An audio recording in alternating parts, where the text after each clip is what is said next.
Hi, this is Diane Lovetobake on YouTube. And what we're going to make is a cake. But we're going to make a big cake. In fact, a half a sheet cake. This pan is 14 by 18 and it's 2 inches tall. Many times my other videos you've always asked how tall. So 2 inches. It's a half a sheet. I greased it and floured it. If you want to use your parchment paper, feel free. Okay. And let me set that aside. Now, this particular cake that we're making today is caramel swirl half sheet cake. It is actually made with a base of baking mix. And I'm sure you know what brand I'm talking about. It starts with the letter B. But I make my own baking mix because I think it's actually cheaper and I know the ingredients that I've put in it. So if you're interested in the baking mix video and recipe, I have it on my channel. And that is the mix that you can make waffles and pancakes and many numerous type of desserts and bakery items out of this baking mix. Or just go to your store and buy a box of the baking mix with the B name on it. But again, much cheaper to make your own and really easy. So check out my baking mix video. Now, this is not, say, your traditional layer cake or half sheet cake. If you're looking for that, I have several. I have a marble sheet cake, white cake, two yellow batter half sheet cakes, chocolate, I believe 2 chocolates. I'm forgetting, but I have several half sheet cake recipe videos. Great for your parties, your graduation parties, weddings, bridal showers, baby showers, whatever, or church social cakes. They're great recipes and I use them all the time.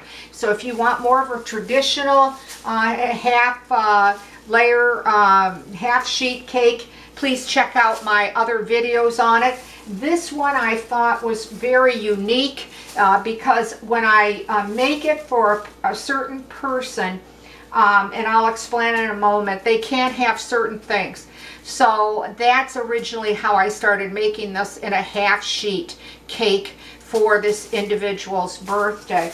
So let's get started. First, you're going to start off with 12 cups. And yes, I did say 12 cups of your baking mixture.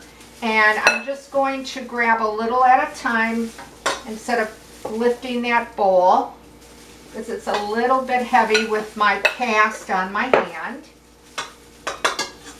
So now I believe I can lift that and get that in. And again, that was 12 cups of your baking mix, dry mix. Okay. I put it in 2 bowls instead of large again so that it would be easier for me to handle. Now you will need to use your stand-up mixer for this because it is such a large cake. So I'm going to raise that and just give it a stir. Help if I plugged it in, right? Okay, there we go. Okay, the next thing you're going to be using is solid shortening. And you're going to be putting in, no, I'm sorry, forgive me, I made an error. You're going to start with your granulated sugar next. And we're going to put 3 cups of granulated sugar into it. I'm just going to put it in all at a time and then I'm going to give it a good stir.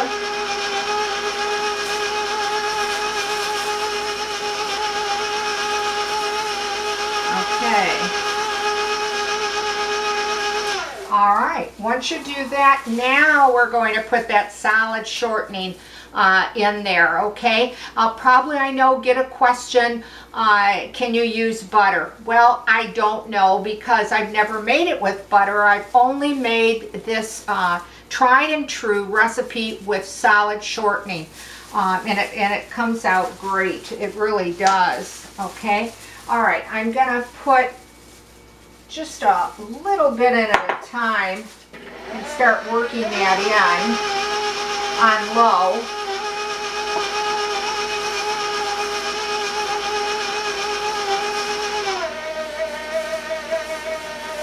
What's nice about this recipe is that you can just put everything in together and it really comes out very well. Okay. All right, I'll stop that for the moment. The next thing you're going to need is milk. And you're going to, and this is the part I was going to tell you about. A friend of mine does not use milk, doesn't like milk, doesn't want to eat it, doesn't want to drink it. This particular recipe can be made with water. So you can use water instead, and you will need 4 cups of either water, and it can be cool water, you know, you don't have to have it cold or anything like that, or just use milk. And I had my milk at room temperature, but the water works just as well as the milk. I'm going to pour a little of that in, okay, and that was 4 cups of milk or water. I'm going to add now vanilla, and there's going to be 4 tablespoons of vanilla, so I'll just put a little at a time.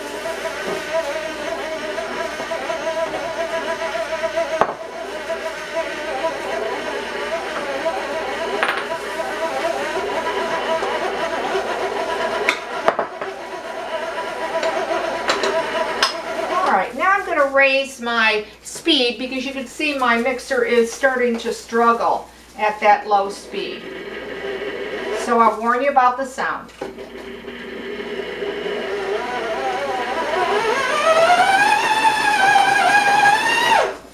All right, I'm going to put the rest of that milk. And don't be afraid to try this recipe with water. It's amazing.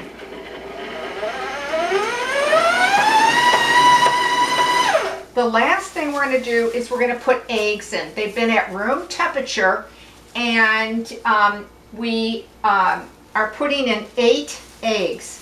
And I'm just going to put, you know, 2 or 3 at a time and then start beating that in.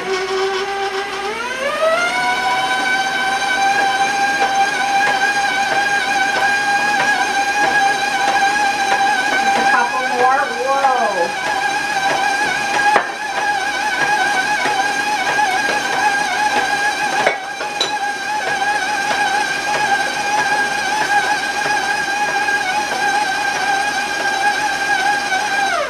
I didn't want to talk over the mixer.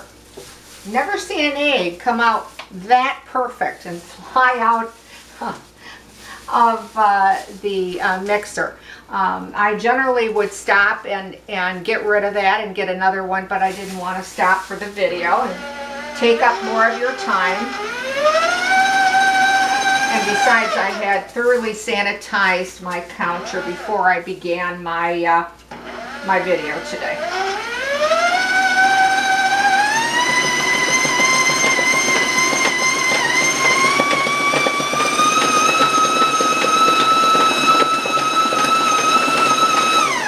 Now, you will want to spend some time mixing that on medium to medium high, depending on, you know, your stand-up that you're using. But you do want to beat it for, you know, 4, 5, even 6 minutes, but you don't want to overbeat it because you don't want this cake to be heavy and dense. But I'm going to turn it on for just a little bit more and warn you about the sound.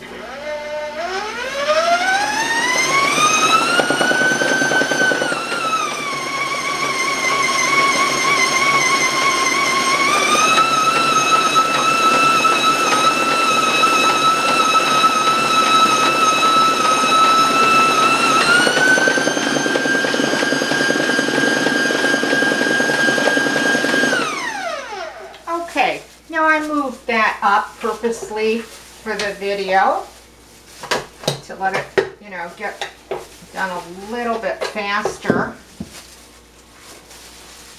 Working with one hand can be quite challenging. I didn't mean for that paddle to fall in. All right, we'll get rid of that. All right, now the next thing that we're going to do, I'm just trying to clean my counter there a little bit. I'm gonna give it a stir, check those sides, and get to the bottom.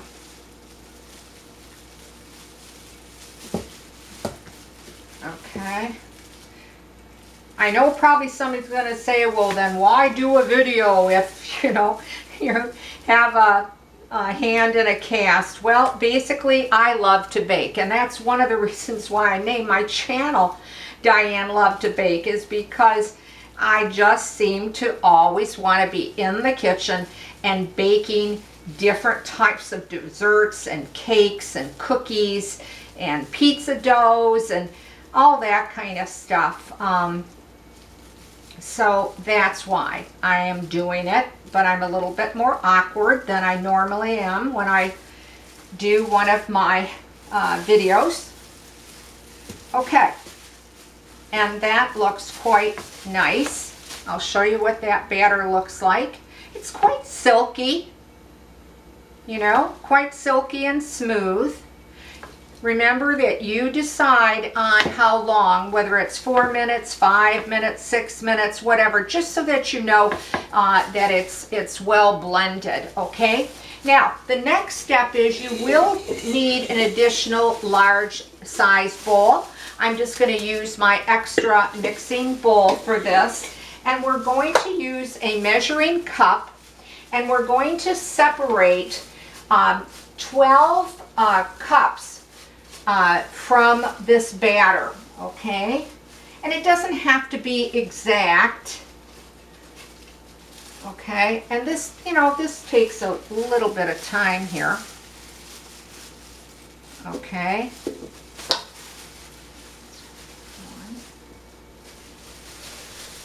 Alrighty, and this is 2.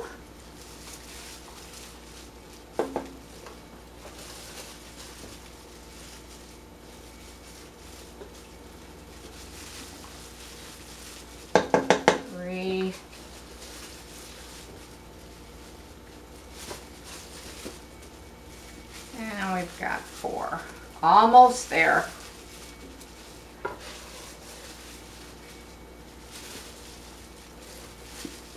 That's 5.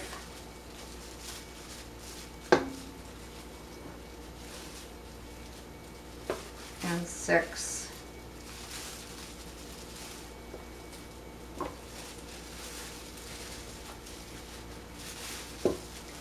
And 7.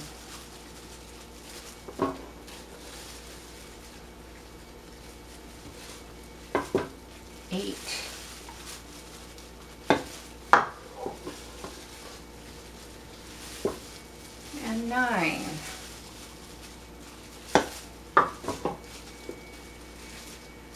And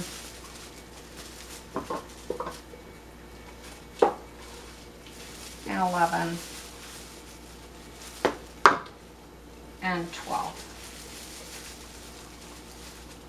Okay.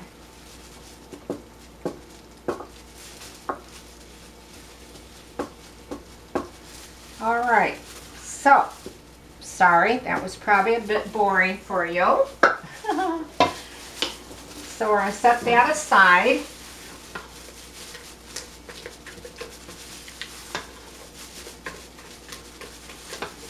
All right. Now what we're going to do is we're going to take this batter for our cake and just pour this in and even it out as best as you can to the edges, down the middle. Okay. I'm gonna make an attempt here to get this all out. Don't really want to waste any your time, your money in making all of this, to leave it in the container or into the bowl. Okay. All right. And let me just grab a knife quickly here. Let's get this excess off. Okay.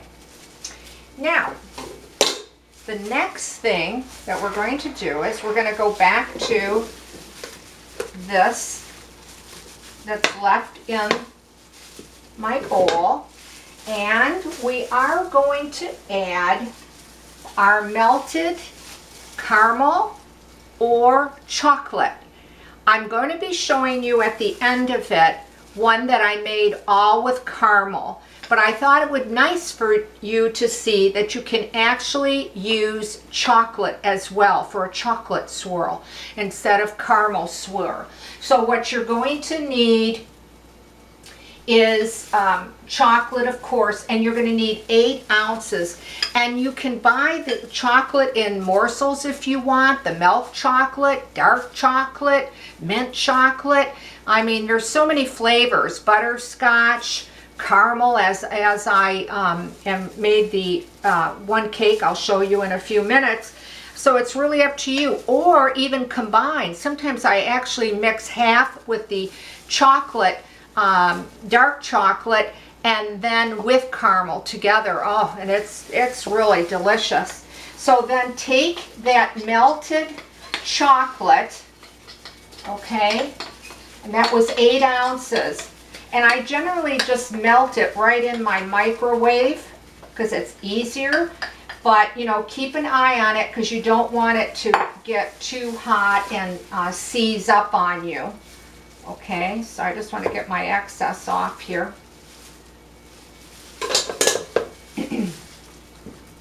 And out of my bowl.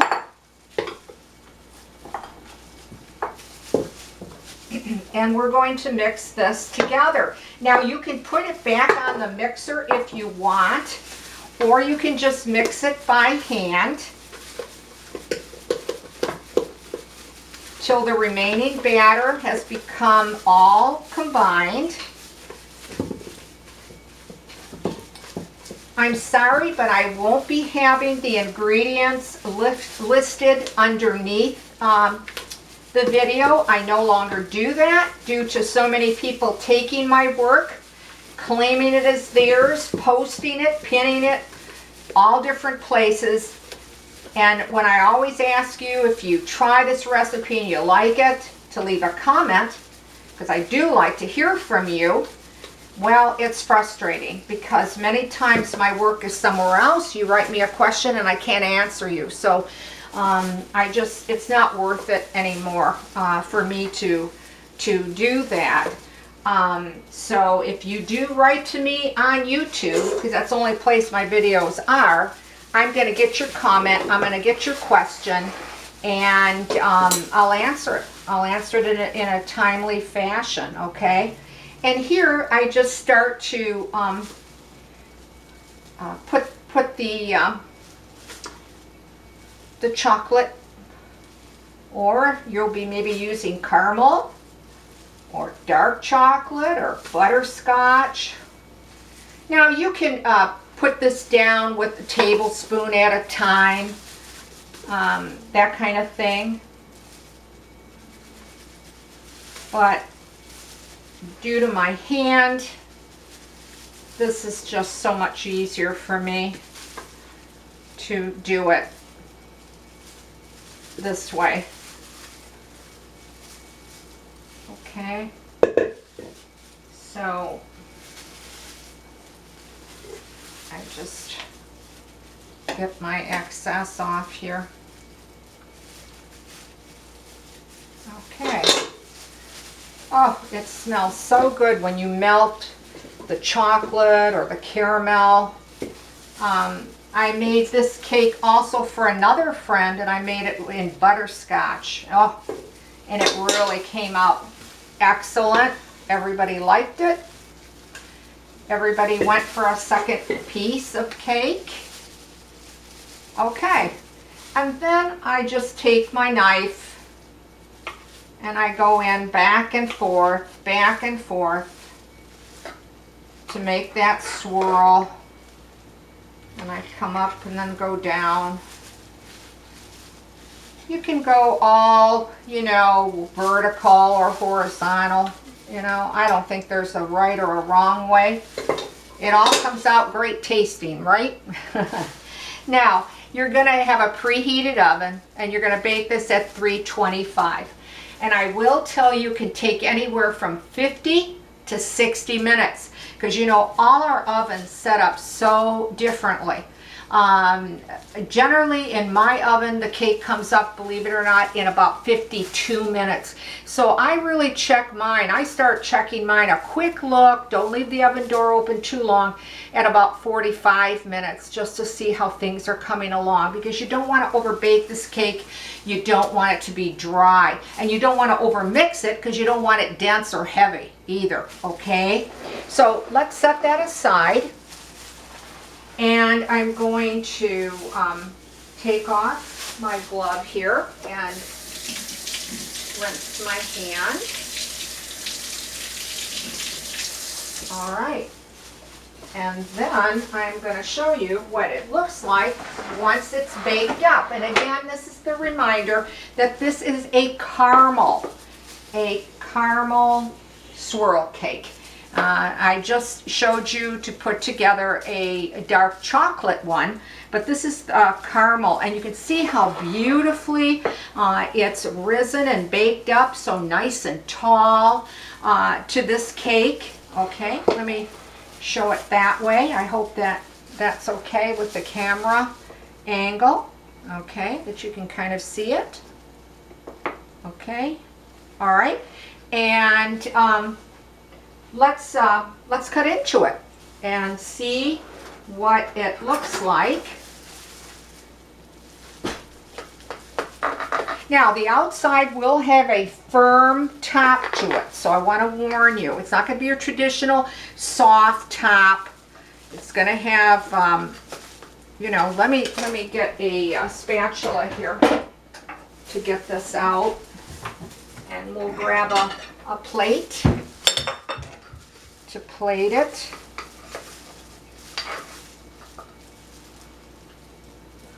Okay, I hope that you can see the swirl inside of it. Okay, and I'm gonna get a fork here so that you can see the crumb on it. It is a very light, delicate cake. Even though it's being made with that baking mix, surprisingly, it really does make for just a beautiful cake. And in fact, let me cut a little bit smaller piece, and then I can show you as I push down on it how soft and then how delicate it's just breaking away at my fingertips. It's just a delightful cake. It's not heavy, it's not dense, and you can see how very moist it is, that it's just breaking up in my fingers when I squeeze it. So it's a delicious cake. It's relatively very inexpensive to make, and if you're looking for a frosting, caramel frosting, because that's what I'm going to be putting on this one, this caramel swirl, I have it. I have one on my channel, and I have several frostings and icings, some that are very easy, some that you have to cook, you know, vanilla, chocolate, you know, German chocolate. I've got many different types of frostings and that type of thing. And this cake is so good. You could dust it with powdered sugar and it's fantastic. It really does make for a delicious cake. I hope you try this recipe. If you need a large cake and for a party or a church social, this is going to be a good one for you. So I want to thank you for watching Diane Lovetobake on YouTube. And again, if you try it, leave a comment. If you'd like to like the video, boy, I'd really appreciate that. Or if you're so inclined and you want to subscribe, I can't thank you enough. So, thanks again for watching Diane Lovetobake on YouTube. Stay well, stay safe, and I'll see you soon.